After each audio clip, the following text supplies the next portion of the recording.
Ayisha Potti BJP. നേതാക്കളുമായി ചർച്ച നടത്തിയിരുന്നതായി BJP. കൊല്ലം east ജില്ലാ ജനറൽ സെക്രട്ടറി വൈക്കൽ സോമൻ. ഇതിന്റെ തെളിവുകൾ പുറത്തുവിടുമെന്നും അദ്ദേഹം പറഞ്ഞു. അതേസമയം നേതാക്കൾ ചർച്ച നടത്തുന്നത് സ്വാഭാവികമാണെന്ന് ആയിഷ പോറ്റി. നിയമസഭാ തെരഞ്ഞെടുപ്പ് അടുത്തിരിക്കെ കൊട്ടാരക്കര ഏറെ ശ്രദ്ധേയമാവുകയാണ്. ഏറെക്കാലം MLA ആയിരുന്ന ആയിഷ പോറ്റി CPM വിട്ടത് വലിയ ചർച്ചയായിരുന്നു. CPM സീറ്റ് നൽകാത്തതിനാൽ കോൺഗ്രസിലേക്ക് ചേക്കേറിയെന്നതാണ് ഉയരുന്ന ആരോപണം. കോൺഗ്രസ് സംസ്ഥാന നേതൃത്വം ആയിഷ പോറ്റിയുടെ പ്രവേശനം വലിയ ആഘോഷമാക്കിയിരുന്നു. ഇതിനിടെയാണ് മഹിളാ കോൺഗ്രസ് നേതാവ് R. രശ്മി BJPയിലേക്ക് എത്തിയത്. ഇതോടെ കൊട്ടാരക്കര ചൂടുള്ള ചർച്ചകൾക്ക് വഴിയൊരുക്കി.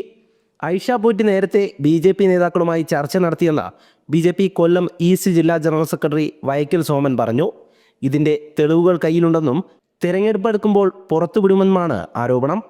ഈശ്വരവിശ്വാസിയായിരുന്ന ആയിഷ പോറ്റിയെ പിന്നീട് നിരീശ്വരവാദിയാക്കിയ പാർട്ടിയാണ് കമ്മ്യൂണിസ്റ്റ് പാർട്ടിയെന്നും അദ്ദേഹം പറയുന്നുണ്ട്. ഇതൊരു ഒഴുക്കാണ്. BJPയിലേക്ക് ആയിഷ പോറ്റി, ഞങ്ങൾ വരും കാലങ്ങളിൽ ആയിഷ പോറ്റി BJPയുടെ നേതാവുമായിട്ട് തിരുവനന്തപുരത്ത് ചർച്ച നടത്തിയ ഫോട്ടോസ് ഞങ്ങൾ പ്രസിദ്ധീകരിക്കും. അത് നമുക്ക് വരുമ്പോൾ ഞങ്ങൾ കാണാം. ഇലക്ഷൻ സമയമാവട്ടെ. ഈശ്വര വിശ്വാസിയായിരുന്നിട്ടുള്ള ആയിഷ പോറ്റി, ഈശ്വര വിശ്വാസത്തിന്റെ പേരിൽ സത്യപ്രതിജ്ഞ ചെയ്ത ആയിഷ പോറ്റി.